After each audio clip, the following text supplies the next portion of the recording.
Samaritan's very interesting because it's a take on uh, when you are born with supernatural gifts, and then you realize things aren't turning out as well as you thought, and perhaps even tragedy occurs. This superhero says, I've had enough of trying to save society. I can't even save myself. And he goes into hiding for 25 years. And he's just a trash man living this kind of like lonely existence, but okay. And then this young kid comes along. I said, there's something about this old man here that's not ringing true. There's more to it. And he continues to get involved until finally I'm exposed. And I go back and do my hero stuff.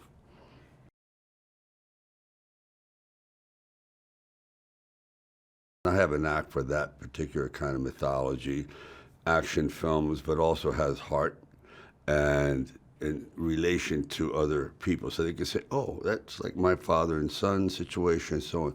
So I thought there was many, many layers to this.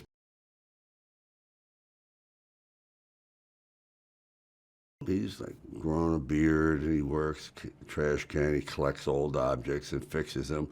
And that's symbolic of him trying to maybe fix himself.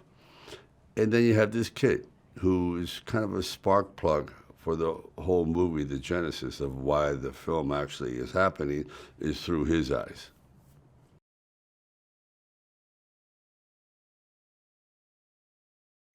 Samaritan and Nemesis are brothers, and they're quite different. It's almost like a biblical Cain and Abel. They're different. And they start to grow apart until finally they become adversarial. One is trying to keep the city a wonderful place to live, safe, and the other is trying to destroy it and turn it into a corrupt situation, kind of like Batman and Joker. It's your classical adversarial situation, except they're brothers. And then an event happens one night that has some pretty tragic results, and one of the brothers disappears.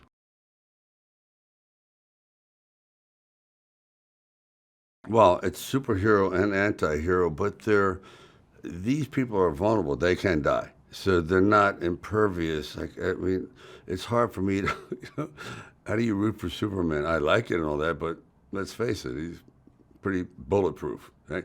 These people aren't. And they rely upon extraordinary strength and temperament to do amazing things. But they still have one foot in reality that, yeah, this is, they're not, they don't walk around in uniforms. They're like everyday people that you don't know are there. Kind of like if your neighbor was a vampire, you go, really? Okay. He looks like us.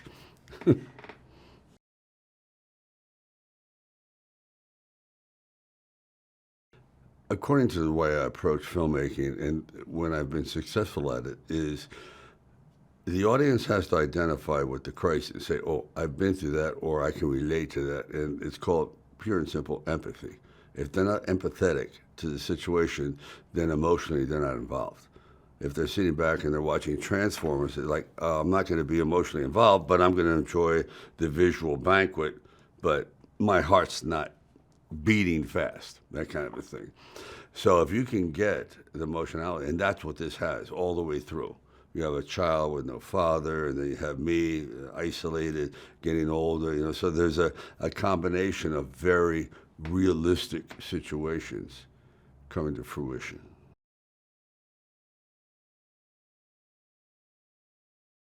I think it's very timely because we're going through some upheaval, and no one's agreeing with anyone, and cities are being fragmented. And that's exactly what happens here. And when people give up on a city, the badness comes in. And so the bad is taking over Granite City. And it's just a classical format about how do you take back what is yours that you built. And I sort of lead the way, but the whole neighborhood now goes, we got to start doing it on our own because after the last situation, we don't know where I go. And now they're sort of left on your own.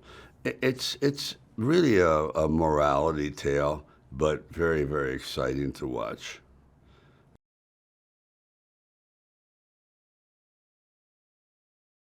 In this one here, it was more of trying to regain some quickness, some mobility.